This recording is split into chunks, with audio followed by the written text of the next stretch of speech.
The Space Launch System's core stage is the framework of the world's most powerful rocket. But before it's assembled and integrated into SLS, the core stage's 5 sections will need a combination of more than 750 sensors, 45 miles of cabling, and 100,000 fasteners. All that work is being done as we speak. Let's take a closer look. At the base of the core stage sits the engine section, home to the 4 RS-25 engines, the thrust structure they push against, as well as more than 18 miles of cables.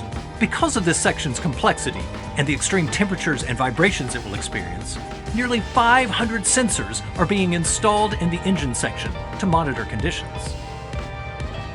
The core stage contains 2 separate fuel sources, the liquid hydrogen tank and the liquid oxygen tank. Together, they hold a combination of 733,000 gallons of propellant. This fuel is kept so cold that it will actually shrink the tanks up to 6 inches in length and more than 1 inch in diameter before they expand again as the fuel empties. That means that anything attached to the tanks must be secured with a variety of flexible or accordion-like or telescoping connectors. The intertank is designed to connect the 2 fuel tanks. It isn't being welded together like the rest of SLS. The intertank is being put together by 14,500 custom bolts, fasteners, and fittings.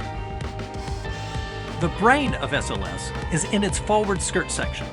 The 45 miles of cables controlling the SLS eventually lead to the forward skirt section, where 3 flight computers monitor more than 1,100 sensors to ensure a successful flight.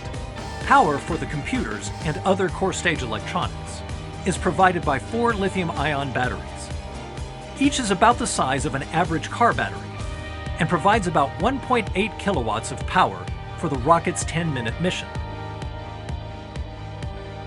NASA engineers are working hard as we speak to make sure that every part of the core stage is outfitted and tested. But that's just the beginning. Once the individual sections are complete, the whole thing needs to be assembled. But we'll save that for another time. Thanks for watching.